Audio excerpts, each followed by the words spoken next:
Pembahasan Bagian A. Latar belakang peristiwa lahirnya Angkatan 2000. Setelah wacana tentang lahirnya sastrawan Angkatan Reformasi muncul, namun tidak berhasil dikukuhkan karena tidak memiliki juru bicara. Menurut Korea, Afrizal Malna melansir estetika baru yang digali dari sifat massal benda-benda dan manusia yang dihubungkan dengan peristiwa tertentu dari interaksi massal. Ada sejumlah pengarang yang dilahirkan wawasan estetika baru pada tahun 1990-an dan tokoh-tokoh angkatannya yaitu: pertama, Afrizal Malna; kedua, Seno Gomira Adjidharma; ketiga, Ayu Utami. Bagian B. Peristiwa besar yang terjadi pada Angkatan 2000. Berikut adalah momen penting yang terjadi sepanjang periode ini. Pertama, 2000, yaitu Korrie Layun Rampang mengumumkan adanya Angkatan 2000. HB Jazin meninggal di Jakarta. Buku Aku Ingin Jadi Peluru karya Wiji Tukul terbit. Kedua, 2001. Mulai 2001, penghargaan Khatulistiwa Literary Award KLA diberikan kepada sastrawan yang dihasilkan karya sastra terbaik. Ketiga, 2002. Majalah Horizon menerbit buku Horizon Sastra Indonesia yang terdiri dari 4 kitab, yaitu kitab puisi, cerpen, novel, dan drama. Keempat, terbitnya jurnal cerpen tahun 2002 oleh Joni Aryadinata DKK. Kelima, Lomba Saimbata menulis novel, Dewan Kesenian Jakarta 2003. Keenam, Kongres Cerpen yang dilaksanakan secara berkala 2 tahun sekali. Ketujuh, Ki Bestra. Kedelapan, 2003, Sapardi Djoko Damono dan Ignas Gleden mendapat penghargaan Ahmad Bakri Award karena jasanya di bidang kesusastraan dan pemikiran. Kesembilan, 2004, pemilihan presiden secara langsung yang dilakukan pertama kali di Indonesia. Kesepuluh, 2005, novel Laskar Pelangi karya Andrea Hirata terbit.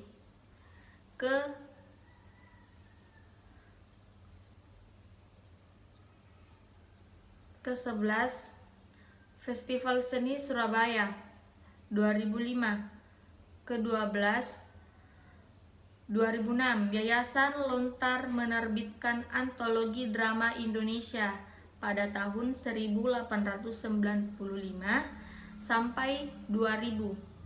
Ke-13, 2007, novel Kaladita karya Seno Gumita Adjima terbit. Ke-14, 2008, buku-buku Prameodja Antara Teor yang dicetak ulang dan buku-buku korban tragedi 1965 yang ingin meluruskan sejarah marak di toko-toko buku dan menjadi buku laris. Terima kasih. Kekurangan dan kelebihan sastra Angkatan 2000. Kelebihan yang pertama, pencerminan sebagai karya reformasi di mana terjadi revolusi dalam bentuk penggunaan tema yang beragam. Yang kedua, kekuatan narasi yang lancar dan mengalir. Yang ketiga, banyaknya muncul karya sastra pembangun jiwa. Dan keempat, kejadian menarik dan inspiratif banyak digunakan pengarang dalam menuliskan karyanya. Nah, kekurangannya yang pertama, banyak munculnya karya sastra yang cenderung merusak moral bangsa.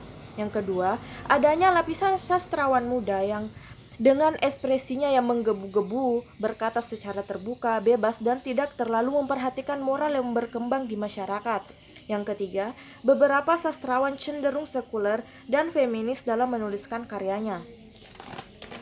Selanjutnya, ciri-ciri sastra angkatan 2000-an. Yang pertama itu pemilihan kata diambil dari bahasa sehari-hari yang disebut bahasa kerakyat jelataan. Yang kedua, mengandung revolusi tipografi atau tata wajah yang bebas aturan dan cenderung ke puisi konkret. Yang ketiga, penggunaan estetika baru yang disebut antroforisme baru atau gaya bahasa yang berupa penggantian tokoh masyarakat sebagai aku lirik dengan benda-benda. Yang keempat, penciptaan interaksi massal dan hal-hal yang bersifat individual.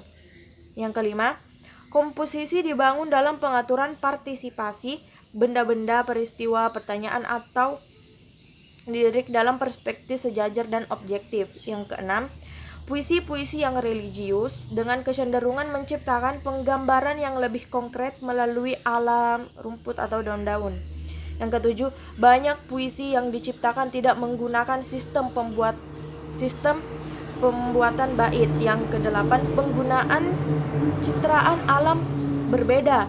Yang kesembilan, materi yang digarap penyair tidak hanya tentang sosial kemasyarakatan, budaya etnis melainkan juga religi. Contohnya sajak-sajak yang ditulis Ahmadun Yosi Herfanda yang sajak-sajak keagamaannya mencerminkan nuansa religius yang khusyuk, seperti puisi karyanya yang berjudul Sembahyang yang Beberapa nama sastrawan dan sastrawati angkatan 2000 adalah sebagai berikut.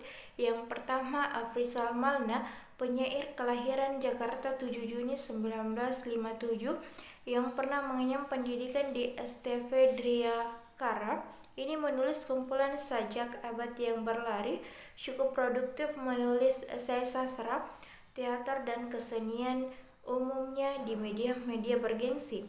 Afrizal juga menulis prosa meditasi sapi betina, antologi puisi yang berdiam dalam mikrofon, mitos-mitos kecemasan, kalung dari taman, serta analogi esai sesuatu Indonesia, dan naskah drama migrasi dari ruang tamu. Penulis yang kedua, Ayu Utami, lahir di Bogor 21 November 1968, tamatan jurusan sastra Rusia, Fakultas Sastra Universitas Indonesia, terkenal dengan novelnya yang berjudul Zaman, Laila Tak Mampir di New York. Pemenang pertama sayembara mengarang roman Dewan Kesenian Jakarta 1998. Ayu termasuk aktivis komunitas sastra Utan Kayu dalam kalam jurnal kebudayaan bersama Gunawan, Nirwan, dan lain-lainnya. Yang ketiga, Seno Gumira, lahir di Boston, Amerika Serikat 19 Juni 1958, berpendidikan jurusan film IKJ, terkenal sebagai seorang cerpenis dengan sejumlah penghargaan, menerbitkan kumpulan cerpen dengan nama Seno Gumira Ajidharma, Manusia Kamar, Saksi Mata, Penembak Misterius, Dilarang Menyanyi di Kamar Mandi, dan lain-lain. Yang keempat, Oka Rosmini, lahir di Jakarta 11 Juli 1967, lulusan Fakultas Sastra Universitas Udayana, menulis novel Tarian Bumi, pemenang sayembara antologi puisi monolog Pohon, cerpennya Putu Menolong Tuhan, dinyatakan terbaik versi majalah Femina. Sajak-sajaknya dimuat dalam antologi Doa Bali Tercinta, Rindu Anak Mendukung Kasih, Negeri Bayang-Bayang, Mimbar Penyair Abad 21. Yang kelima, Dezawawi Imron, dilahirkan di Batang-Batang, Sumatera 19 September 1946, terkenal dengan sebagai penyair otodidak, berpendidikan pesantren asal Madura. Karya-karyanya berupa kumpulan puisi Madura, Akulah Lautmu, Ibu Semerbak Mayang, Nenek Moyangku, Air Mata, pemenang Yayasan Buku Utama Departemen Kebudayaan. Zawawi